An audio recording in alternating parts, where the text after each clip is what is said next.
Our world is full of the unexplainable. And if history is an open book, all of these amazing tales are right there on display, just waiting for us to explore. Welcome to the Cabinet of Curiosities.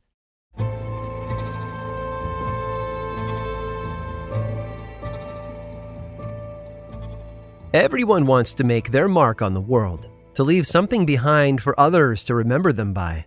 Some build giant companies or giant buildings with their names on them. Some write books about their lives as lessons to future generations. And then there's Pliny Wingo. Pliny needed help. The Great Depression had shuttered his small Texas diner, and his options were few. His hometown wasn't exactly a bustling metropolis, but he needed to do something or his family would be out on the street. So he looked around at how others were getting by. There were bread lines and soup kitchens, but those wouldn't help him long term. An income was necessary, and FDR's New Deal wouldn't be implemented for another several years. It was around this time when Pliny noticed an interesting trend among the desperate. Specifically, he saw their willingness to subject themselves to absurd and sometimes dangerous stunts for a little notoriety. Performing an odd trick in exchange for a bit of fame seemed like the only viable way to make any real money, especially for someone like Pliny who didn't have an agricultural background to rely on. There were men who spent days, sometimes weeks, at the top of a flagpole. One person pushed a peanut up the Rocky Mountains with only his nose. Pliny took an inventory of the stunts that had been performed up till then, and it looked like everything worth doing had already been done by somebody else. Except one. No one had attempted to walk the circumference of the earth. Pliny saw a unique opportunity to chart a path for himself and his family by being the first man to circumnavigate the globe. He bought himself a pair of shoes, some glasses, and a good backpack. He also started training with a doctor because he'd never attempted such a strenuous feat before in his life. In fact, no one had, which was what made the stunt so fascinating. On April 15th of 1931, Pliny began his journey east, leaving his wife and daughter behind in Texas as he set out to make a name for himself, one step at a time. He had very little money on him, but with the help of people he met along the way, he was able to eat and sleep without too much to worry. He autographed postcards for 25 cents apiece and often stopped to chat with locals who would offer assistance on his journey. To make his way overseas, Pliny took a job on a ship working under a chief steward who made his life miserable. All part of the journey, he thought. Once in Europe, he continued his trek through Germany and down to Turkey, where authorities encouraged him to leave the city as quickly as possible. His efforts had sparked outrage among the local population and incurred death threats. To them, what he was doing was unnatural, silly, stupid. But despite the dangers and occasional harassment by police for his ludicrous plan, Pliny continued on his route, eventually hiking all the way to Italy. If only his success in the United States had followed him across the Atlantic. Despite having his name in the papers, Pliny hadn't found the kind of hospitality in Europe that he'd had back in the US. Luckily for him, a wealthy Italian benefactor sympathized with his plight and helped him find his way back to the United States. A ship carried Pliny to California, where he resumed his walk back to Abilene in Texas to reunite with his family. By the end of the trip, 18 months had passed, and the exhausted hiker had worn out 13 pairs of shoes. The fame he'd earned from the stunt didn't last, though, and it wasn't long before he was looking for other ways to make a buck in a poor economy. 30 years later, Pliny wrote a memoir about his experience of walking around the world. But just like the stunt itself, the book didn't earn him much of an income.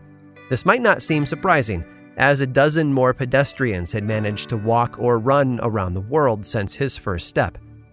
What is surprising is that Pliny did it differently than anyone else. Those special glasses that he wore, they had mirrors built in to allow him to see what was behind him. Pliny hadn't just walked around the earth, you see. He'd done the whole thing backwards.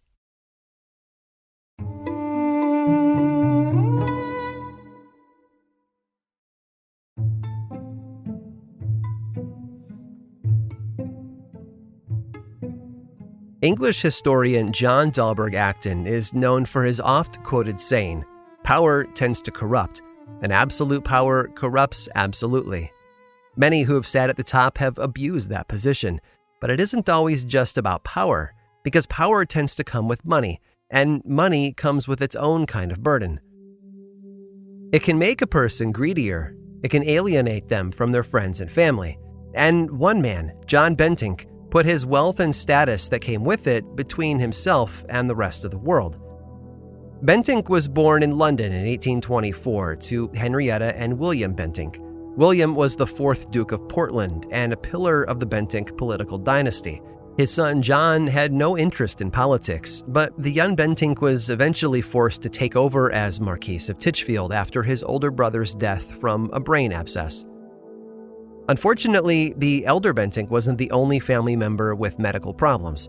John, too, was known to suffer from lethargy, short-term memory loss, and sciatica, which affected his time in the military during his youth. However, that didn't stop him from moving up in the world, especially as more of the men in his family continued to die off.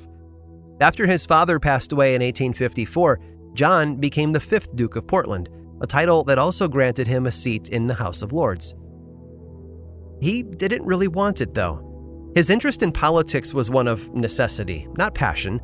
John had no desire to live under a political spotlight and opted for solitude as much as possible. He spent most of his time at his estate known as Welbeck Abbey. It's where his family had lived for generations, and now that John was in charge, it was time to make some changes. You see, John had a problem with people. He didn't like talking to them or being around them, so he kept to himself as much as possible. He spent quite a large sum of money modifying the main house and surrounding gardens. All the furniture was removed and stored elsewhere, including every painting hanging on the walls.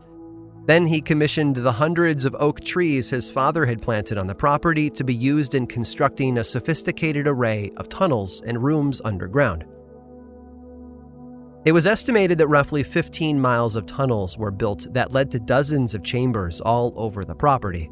It was in these rooms where the portraits that used to be in the house were rehung. Some tunnels were tall and wide enough to allow horse-drawn carriages through. Many of them were covered by glass roofs and connected the main house to the rest of the estate so that John wouldn't have to venture outside. All the underground rooms were painted pink, including a converted chapel that he used as a gallery in a ballroom, although he never held any gatherings or invited anyone over. In addition to the numerous rooms he had built, there was also an extensive library, an observatory, and a game room. Despite all the work he'd done on the house, he never spoke to any of his workers.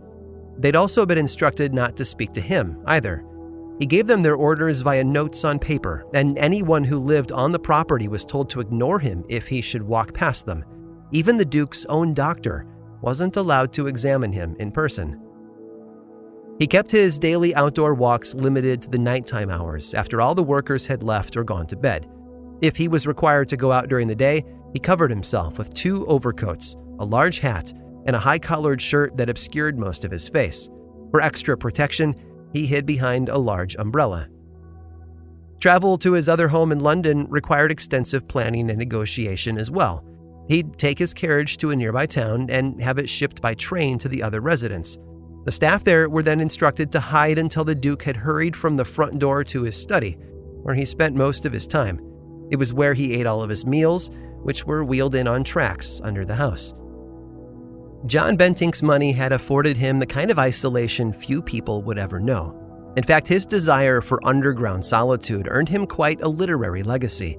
It's very likely that the 5th Duke of Portland was the inspiration behind the character of Mr. Badger in Kenneth Grahame's The Wind in the Willows. In the story, Mr. Badger entertains his friends Rat and Mole after they stumble upon his underground home in the Wild Wood. According to Mr. Badger, there's no security or peace or tranquility except underground. I can't help but think that John would wholeheartedly agree. I hope you've enjoyed today's guided tour of the Cabinet of Curiosities. Subscribe for free on Apple Podcasts or learn more about the show by visiting curiositiespodcast.com. This show was created by me, Aaron Mahnke, in partnership with How Stuff Works. I make another award-winning show called Lore, which is a podcast, book series, and television show. And you can learn all about it over at theworldoflore.com.